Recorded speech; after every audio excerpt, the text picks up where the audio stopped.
It explains why so many relationships turn into prisons and how to break free. Nietzsche didn't just distrust love. He despised the institution of marriage. Not because he hated commitment, but because he saw it for what it truly was: a contract of mutual enslavement. A deal where both parties lose, where passion suffocates under obligation, where two people who once couldn't live without each other end up praying for escape. Think about it. How many couples do you know who are truly happy after years of marriage? Not just comfortable, not just resigned, but alive in each other's presence. The statistics don't lie.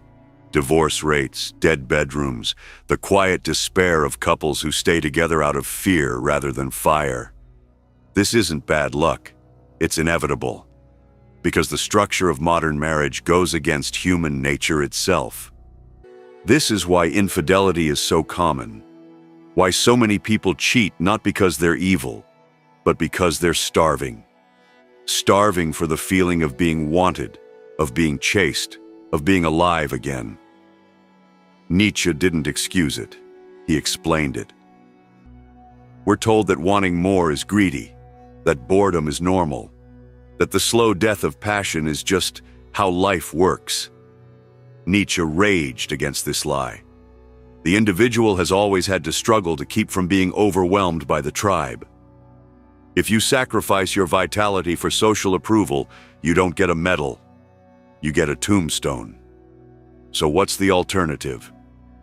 Abandon love altogether? No. Nietzsche's answer was far more radical and far more freeing. Nietzsche's most radical idea about relationships wasn't about destroying love. It was about transcending it. About creating connections so powerful they could only exist between two people who had first learned to stand alone. This isn't just philosophy. It's the missing key to relationships that don't just survive, but thrive. Modern love is built on a dangerous lie: that we need another person to complete us. Nietzsche called this the slave morality of relationships, the belief that happiness must come from outside ourselves. But here's the brutal truth: neediness repels, wholeness attracts. Think of the healthiest couples you know. What makes them different? They're not clinging to each other out of fear. They're choosing each other from strength. As Nietzsche wrote, the individual has always had to struggle to keep from being overwhelmed by the tribe. The moment you make someone else responsible for your fulfillment, you've already lost, because no human being can bear that weight forever. Nietzsche envisioned what he called the higher marriage, a union between two sovereign beings. Not two halves making a whole, but two wholes making something greater. This kind of relationship doesn't rely on promises or contracts. It thrives on constant recreation. Consider this paradox. The couples who last aren't those who promise forever. They're those who wake up each day and choose each other anew. Modern relationships become prisons because we build them on security instead of aliveness. We mistake comfort for love, routine for commitment. Nietzsche's alternative: build your relationships on the slopes of Vesuvius. This means never stop becoming. The moment you stagnate, your relationships stagnate. Never stop seeing your partner as someone who could walk away, not from fear, but from respect. Never make love a cage.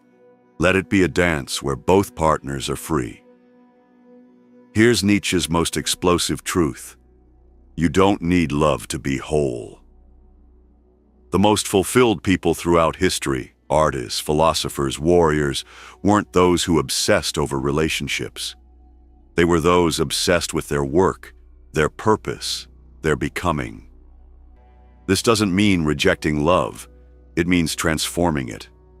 When you come to a relationship from fullness rather than hunger, you stop fearing loss.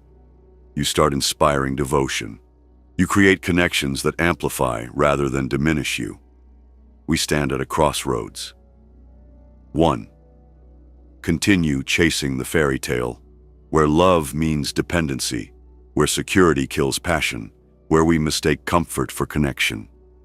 2.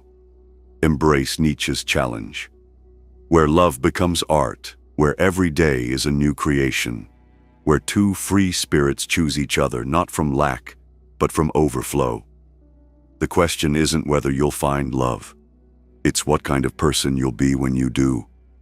Nietzsche's answer? Become who you are.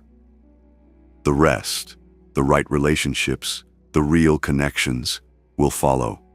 Not because you needed them, but because you earned them.